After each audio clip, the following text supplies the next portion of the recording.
I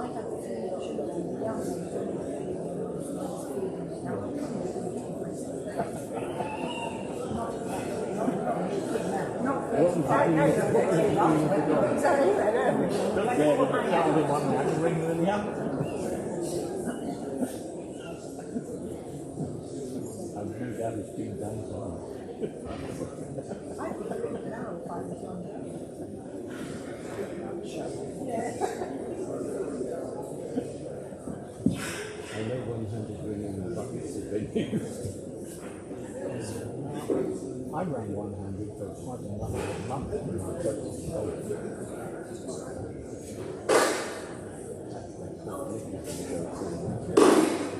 So just sort of see how that is. That's what you can.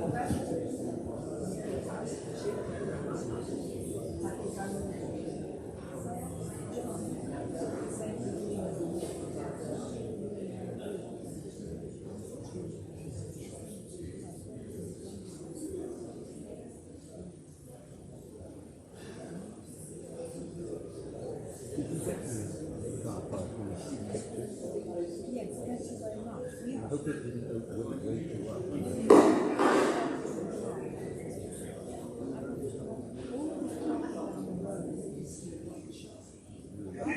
Please stand to begin our worship with the hymn number 565 in your own book. Praise my soul to be content.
It's finally here.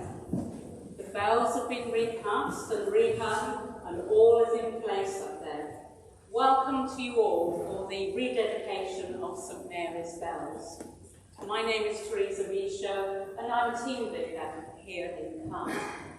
And we welcome Right Reverend Andrew Rumsey, Bishop of Ramsbury, to rededicate the bells today. And we also welcome Lord and Lady Lansdowne and Andrew Woolley, the town captain. And we welcome also, we're being live streamed as we speak at the moment, and also recorded for a little later on to go out on our YouTube channel. So welcome to all those listening in that can't be with us today. You're welcome to stay for refreshments. I did have a quick look at the cakes before we came in, and they're absolutely delicious. So do please stay for tea, coffee and cakes afterwards. There will be a retiring collection for our work, our diocesan work with our link in Sudan. You all should have access to an order of service, even if you have to share a thing. So please respond in the bits involved. I'll hand you over now to Bishop Andrew. Thank you, Teresa. Good afternoon, everybody. And how lovely to be back in St Mary's on an Indian summer's day here in Calne, and a joyful day as well. After the last peal of bells, I think last June, was it? And all of the work of the project that has taken place to meet today is a great joy indeed. And as we do so, we commit our time to God, and earth and heaven come together in our prayers. So let us pray. Brothers and sisters, we meet to commit to God the work which the bells and the clock of this church, now rehung and hallowed in the tower, will do in the years to come. We meet to ask God's blessing on all who will ring them, and to ask that all who hear the bells, or the clock chimes, or see the tower, will lift up their hearts to God. Let us thank God for all the craftsmen who during the centuries have cast and hung bells in towers, made clocks, built towers throughout the world. For ringers who in past times have rung these bells. And let us also remember and pray for ringers everywhere, that we may in faith be one forevermore. And in this glorious tradition, let us pray that the sound of these bells will bring joy to the sad, penitence to sinners, encouragement to the faithful, and all who seek truth. In the song of these bells, may we find peace in our souls. Amen. Remain seated for the first of our readings from Scripture.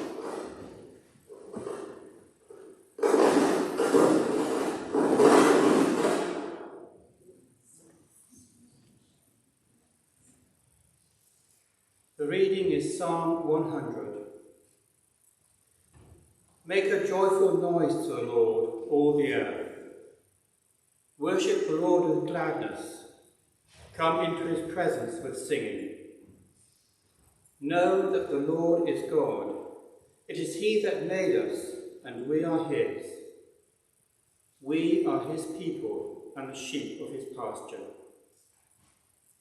Enter his gates with thanksgiving and his courts with praise. Give thanks to him. Bless his name. For the Lord is good. His steadfast love endures forever, and his faithfulness to all generations. This is the word of the Lord. Thanks be to God.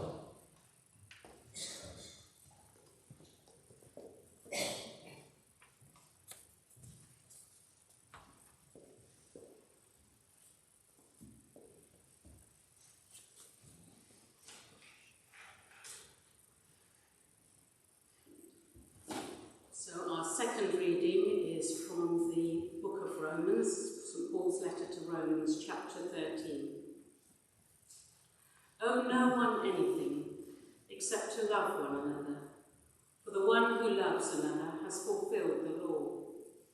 The commandments: you shall not commit adultery, you shall not murder, you shall not steal, you shall not covet, and any other commandment are summed up in this word: love your neighbour as yourself. Love does no wrong to a neighbour. Therefore, love is the fulfilling of the law. Besides this, you know what time it is, how it is now the moment for you to wake from sleep. For salvation is nearer to us now than when we became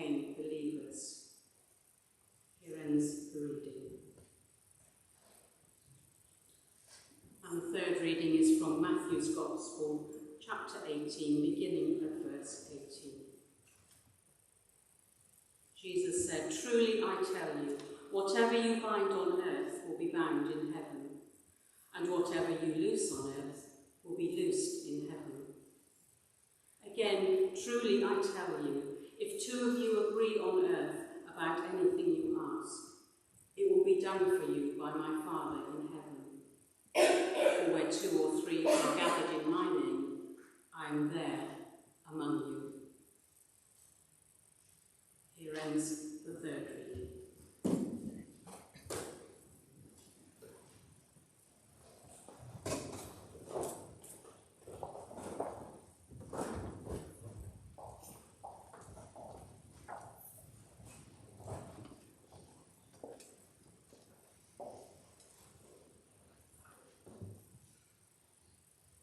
Good afternoon. I'd like to present to you Martin Bell handbells.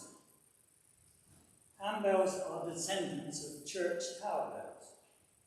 In the 16th century, sets of 5 or 12 bells of tuned handbells were produced to enable tower ringers to practice their change ringing in the warm, preferably in the pub, rather than drafting in cold churches. Our first piece mimics tower ringing and follows some methods used: browns, queens, kings, hagdyke, and Whittingtons. We call this piece Ropeless Heels.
like to try ringing these bells with us, we would be happy to welcome you any Wednesday evening at 7:30 in Christchurch. There we go. We'll see you afterwards. You will be surprised how quickly you can make wonderful music most of the time. So our final piece, Common Circumstance, or Land of Golden Gold.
Goodness me, follow that. Thank you so much. That was quite magical and carried us up with your music, and beautiful to hear the ropeless fields of the Mandeville and Rings. Thank you so much. It was one of our Salisbury poets, perhaps the greatest of them, George Herbert, famous priest and poet of the 17th century, who wrote that prayer, or he likened prayer to church bells beyond the stars heard. Church bells beyond the stars heard. Beautiful image, capturing perfectly the purpose, really, of church bells, which we might describe as keeping the church in tune with heaven and keeping the world, moreover, in tune with heaven. It's also perhaps, although I'm a layman, I must be careful because I'm not a ringer myself, but it's also perhaps not a bad way of understanding the role of a bell ringer. In other words, to connect what goes on down here with what happens up there. So that the ropes we pull, so to speak, down here actually are also chiming with, quite literally chiming with, what takes place up in the heavenly heights of the bell tower. And in a similar way, I suggest, today's Bible readings, which are simply the ones set for this Sunday, they chime rather wonderfully with this afternoon's theme, because they describe the Christian life as a kind of keeping in sync with, or keeping in tune with, the life of heaven. And both of them, in one case, in the Gospel, the words of Jesus, and in the other, the words of St. Paul in Romans, describe a deep connection between what we do here, the way we treat each other, the way we live together in community, what we do here, and the life of heaven, which the Bible describes as being an everlasting kind of life, an eternal life. In other words, a way of life that can't die. It's a truly lively and living way.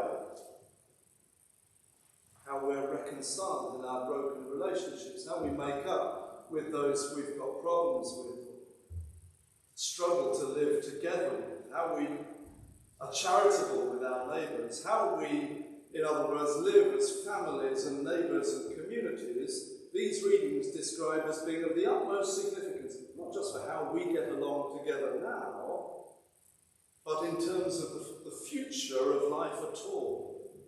We have to find ways, the Bible suggests, of living eternally, as it describes it. Ways of life that will actually keep on living.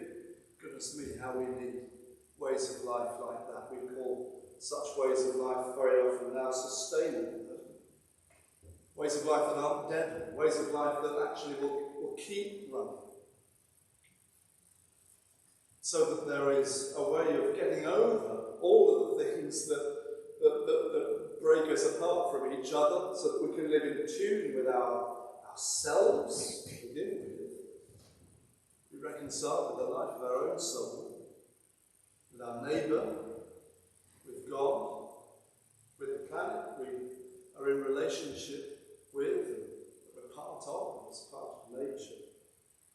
These broken connections are doing for our lives, aren't they, in so many ways. And so the Bible describes ways of life which counteract that, ways of life that are in tune with heaven in the language of the Christian faith. Ways of life that chime with eternity. And so each of us, Jesus teaches, is required to pursue a life of peace, of charity and love with our neighbour, so that we might be in sync with this eternal life. So vital for our neighbourhoods and for the earth itself. Now, St. Paul describes this as a kind of timekeeping. We've just heard this beautifully modelled to us in our handbell rings, of people working alert to the needs of the others, so that we're not just isolated. Wasn't it John Donne who said, "Don't ask for whom the bell tolls, it tolls for thee." We can't live as islands, we're in relationship with each other. And change ringing is a practice, amongst other things. It's very good for the diaphragm, I understand, as well. I can't remember what are these muscles down here? What they're called down here, but anyway, it's really good for this. Forget Pilates, change ringing is very good for your midriff. That's a digression. But it also, apart from keeping you fit, change ringing teaches us to listen to our neighbour, to be alert to working in a team, and to realising that we can't just ring our own single bell. We can, of course, but it isn't the same as ringing the changes together. So much more is done when we do that. And St. Paul says that's about timekeeping. He says, you know what time it is. Jesus says something similar in the Gospels as well, about teaching his followers to read the signs of the times. Know what time it is. Not just, British summertime, but the time it is eternally. What are the signs you see in life around you that give you clues as to what will really live and what is just deadly? We can't last. Just can't last. What ways of life really cannot last? You know what time it is. Christians need to be alert to the times. And this time of year is a time when we feel the shifting of the seasons, don't we? We feel, I don't know about you, but I still get that kind of back-to-school feeling in my belly around early September, late August. I feel like I've forgotten or lost something. Or I've just missed something somehow. And there's that ache as we move from one season to another. My children are returning, well, the older two are returning to university, and in that process of gradually leaving home, that transition between the seasons, we're feeling that again. And my son, who's 19, who's at Bristol University, taught me a lesson a couple of weeks ago about what the Christian church is meant to try and do, I think, in bringing earth and heaven together so that they do chime and feel in tune with one another. He's into DJing at university, and we went to a festival at the end of August, in which we had the chance to hear him do his own performance. Now, it's fair to say that Jonah my son usually does this, it's about 3:30 in the morning. In locations that middle-aged bishops are wise to avoid.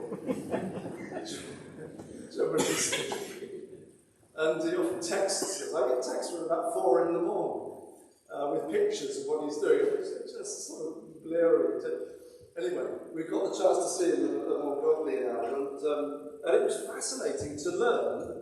And while the music isn't quite to my taste, I realised that the job of the DJ is to integrate 2 time signatures, really, of 2 different tracks, so that there is a continuous music.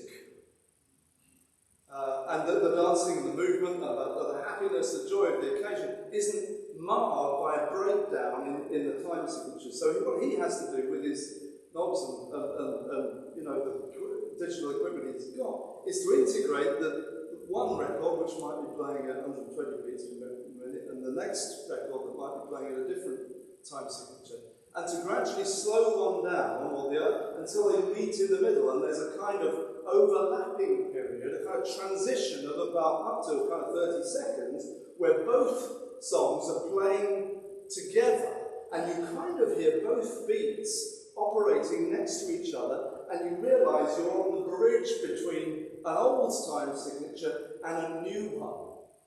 And it's when you get it right, like with all artistic work, with musical work, it's kind of heavenly, it's magical. You feel that something great is happening, and things really kick off in the party when he does that well, in that bridge. Now it seems to me, I may be, clergy are prone to doing this, but it seems to me that something like this is being described in the New Testament as the work of Jesus, in linking the old way of doing things, the old time signature, with the new one, just like church bells do, trying to chime the way we live here with the way we will live in the future, with the life that is eternal, that's true and real and lasting, sustainable. And in Jesus, there is that transition point where you see both the beats working together, human pulse and godly pulse, if you could put it like that, overlapping and merging. Language breaks down, and the gospel writers struggle to try and explain, but that's what it felt like for them. That's what it felt like, being close to Jesus and learning how to live in tune and in time with heaven. And it seems to me that that's quite simply our task. Whether you consider yourself a believer or not, to live in such a way that is in tune with the life that lasts, with the music that isn't broken, but that will continue into eternity. So thank you, all of you who have enabled this to happen here, so that the music of this tower will continue to echo like prayer with the church bells beyond the stars. May it be so. Amen.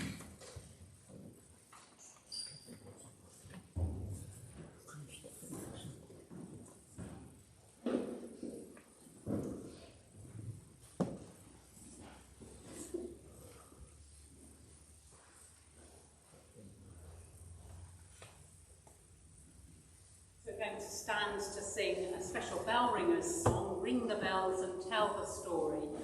The words are in your service booklets. Let's stand.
When I started ringing in 1962, the regular band consisted almost entirely of past or present employees of the Harris factory. Ted Buckridge was an exception, as he worked in the family off licence, and so was Herbert Bury, who was the full-time verger of this church. Jimmy Gunning was a butcher, but he worked for butcher stores, and I was an exception because I was still at school. It was not an all-male band, but there were far fewer lady members then.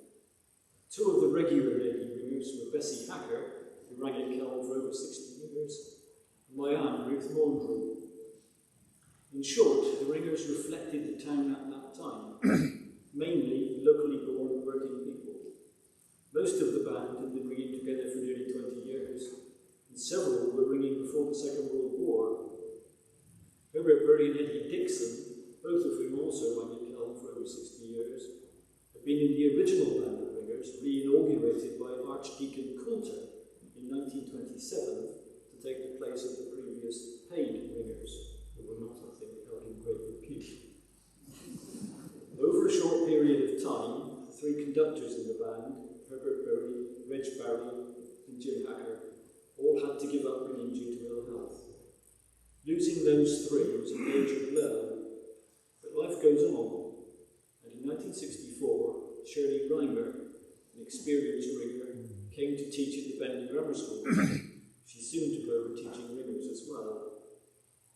The new ringers, though, were different from the old ringers. There were more lady ringers, and ringers from a wider variety of backgrounds. Now we have all sorts of occupations represented among the ringers, and far from working mainly for a single employer, several do not work in Kelm at all. I have a very vivid recollection of my first visit to the ringing chamber at St Mary's. It was well before I was old enough to ring myself. My Aunt Ruth was taking my brother and myself on a picnic, but first she had to ring for a wedding. My brother and I were put behind the table in the south window, table is still there now, and told not to move under any circumstances. After the ringing started, one of the ringers, a man with a loud voice, and one of two standing up on a little raised platform, would periodically shout, "Oh!" or something of the sort. The ringing seemed to go on forever, but eventually it did stop, and we went off on our picnic. Later, I became a ringer myself, and all was explained. The man with the loud voice had been Reg Barry, conducting, from the 7th bell, a 20-minute touch of Stedman triples. That was the standard piece for weddings in those days. He was shouting, "Bob." Wouldn't it be good if we could achieve that standard again, but perhaps Stedman caters, who knows? Before I go and sit down, I must just say a word about the late Mike Raw. Mike was a ringer here who unfortunately died during the time when the re-ringing project was getting underway, but before it was completed. Mike took up ringing late in life, in his retirement, and like quite a lot of people who learn to ring late in life, he found bell handling something of a challenge. But Mike was a very useful member of the band. He was completely reliable. He was at Sunday service ringing nearly every Sunday, and if any additional ringing was required, he would be the first to volunteer. He was also a great supporter of this church generally, and spent a lot of his time stewarding here during the day, and he performing all sorts of duties for the church. He loved the bells, and it is such a shame that he didn't live to hear the new peal tune.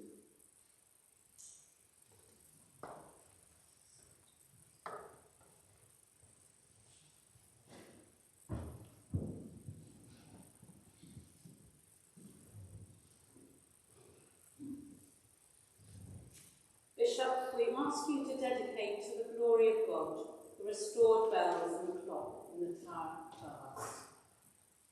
Thank you very much indeed, and thank you, Edward, for those memories shared, and in that reminiscence, a century or so of memory was held. And thank you for all the human truth and community that was represented there. And I'm going to pray in a moment, this prayer of dedication, and then before the final blessing, we're going to repair to the north here, and I'm going to ring the sanctuary bell, all being well, and we thought it'd be good to get as close to one of the bells as we possibly could, whilst also being heard down here on earth. So we're going to do that at the end of the prayer. So let's be still in thanksgiving for all those who have rung, all those who have contributed to this project, all those whom we have loved and lost.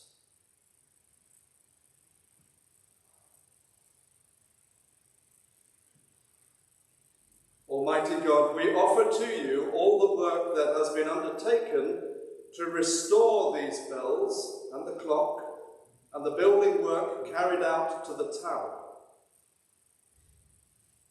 Bless, sanctify and hallow all that has been done in this tower, we pray. Bless with thy grace and skill all who ring here, and grant that the message of the bells may lift the hearts of all who hear them.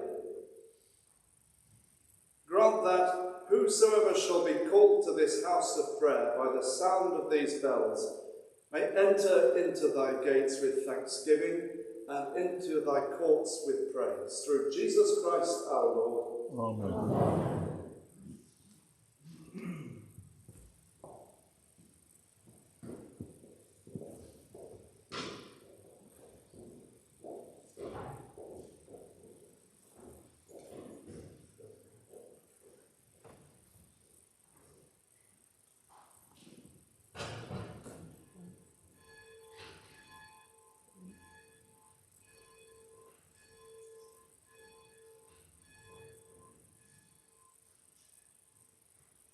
In the faith of Jesus Christ, I solemnly set apart and dedicate these bells to the glory of God, in the name of the Father, and of the Son, and of the Holy Spirit. Amen. Amen.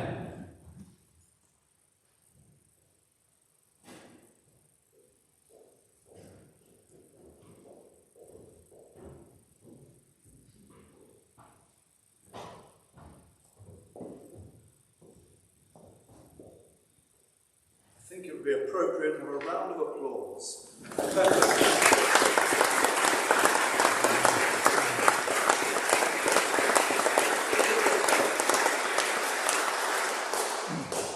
We're going to pray, I think, Teresa. Thank you. Yes, so I invite Kevin Wells, who is Vice Chair of our PCC, to lead us in our prayers.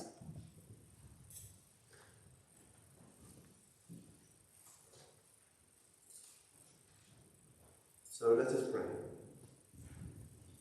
Almighty and gracious God, we today dedicate our bells, the clock and tower to your glory, to be used for your honour. Please let the times that the bells are rung be very special times. Indeed, times when your people are gathering in your name for worship, for marriage, for mourning, and for prayer. Accept the ringing of the bells as one of the ways we sing your praises and give thanks to you. Though they are not fire bells, may your Spirit use them to rekindle a fire in our hearts for you when we hear them ring. Though they are not school bells, may we remember when we hear them that we always have more to learn at the feet of our teacher, Jesus Christ. Though they are not alarm bells, may we remember when we hear them how vitally important our life is with you. Let them truly be church bells, Lord, calling us out of the world with its beliefs and attitudes and ways, and calling us together to be the body of Christ and to have the mind of Christ. May their ringing wake us out of our sins into your new life. Almighty and gracious God, you desire that your people worship you in the beauty of holiness. Let the beauty of the bells' sound remind us that you are making us beautiful in Jesus Christ. Accept, Lord, this gift of our hands and our hearts. Give us your blessing now as we devote the bells, clock, and the tower to your service. Amen.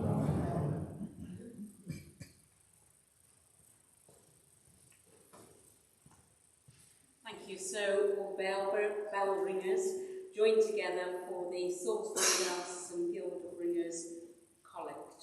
So we join together. Almighty God, giver of all good gifts, without you we can achieve nothing. Prosper, we pray, the work of our building. Increase our skill, and grant us grace to serve you faithfully in accordance with our hearts. For the sake of Jesus Christ our Lord. Amen. I'd now like to invite Andrew Woolley, our tower captain, to come forward. I think he's got some messages of thanks.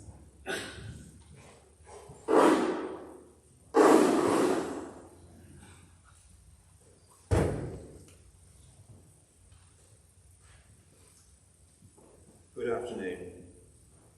It wasn't until I started putting together this thank you list that I realised just how many people are involved in this work. So without wishing this to sound like an Oscar acceptance speech, here we go. I would like to start by thanking everyone here today for joining us to celebrate the completion of this substantial work on the tower, clock and bells. Thank you to the craftsmen from Ellis & Co. That's Chris, Adam, Steve, Joel, Jack and James, for their work in reordering the tower. Chris is not here, but I'm sure he would like me to thank Joanna for all the cakes and biscuits that she provided to keep him going. Thank you to Cumbria Clock Company, Stuart, Steve, Peter, Luke and Keith, for the restoration of the clock dial, relocation of the clock mechanism, and conversion of the clock mechanism to be electrically wound.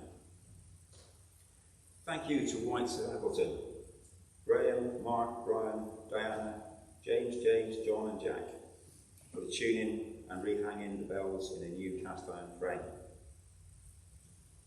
Thank you to my volunteers, John, Oliver, David, Dave, Richard, Ray and Richard, who helped the bell hangers with the work. Thank you also to the passerbys, Jeremy, Kevin and a couple of bell ringers on holiday in the area, who saw us struggling to move bells and stopped to help. Thank you to members of 2 Field Company 5 Force Support Battalion Reilly of Lynham, who literally did some heavy lifting for us in moving the bell frame foundation beams into the tower. Thank you to the project team, Chris, Ken, Bob and Ray, for their work on the project design.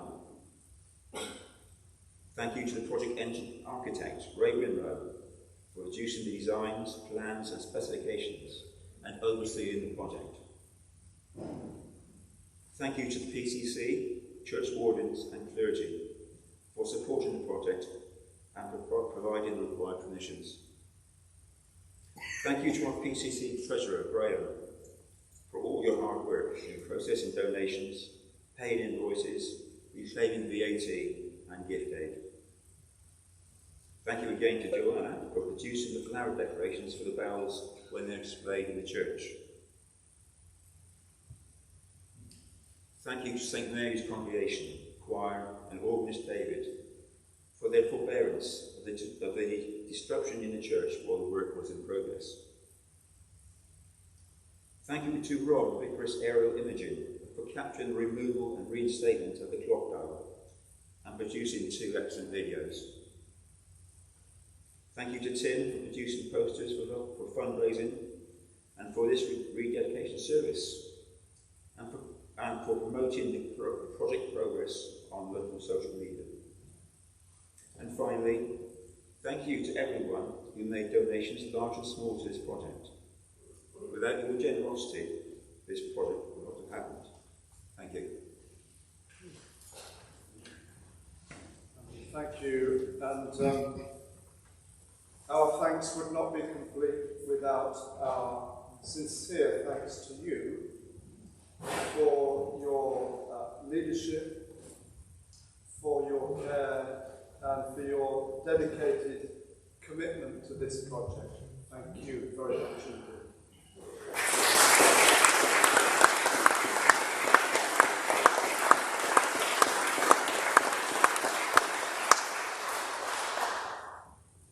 We're nearly at the close of our service, but some concluding prayers before our final hymn.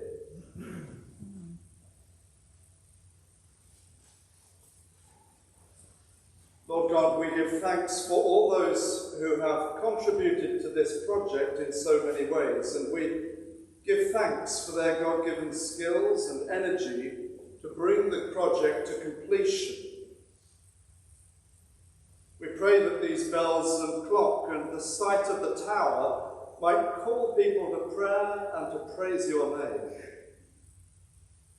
And may those who, because of sickness or frailty or for any other reason, find themselves prevented from coming to church, that they might be reminded that they are members of the community of saints, and through the sound of these bells may be cheered and included in the prayers of your church.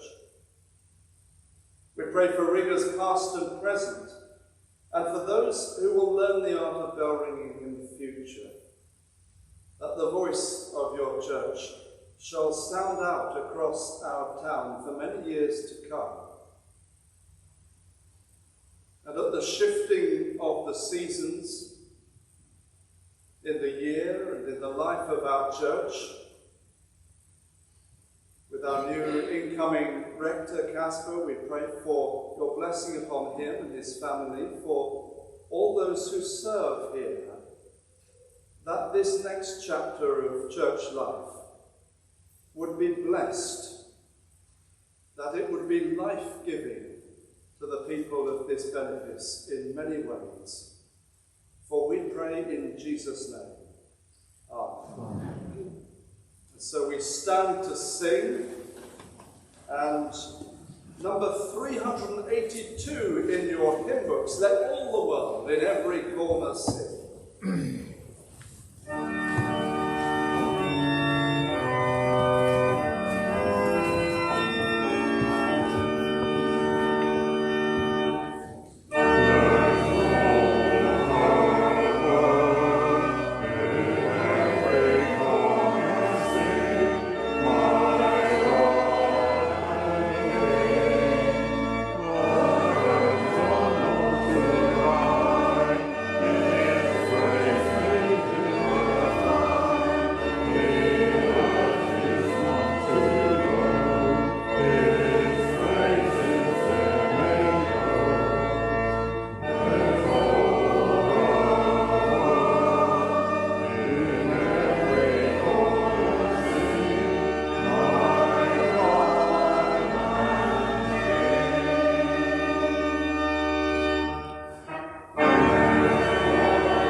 Sorry? I thought you'd use all though. We do at times, but not. I don't know why they put these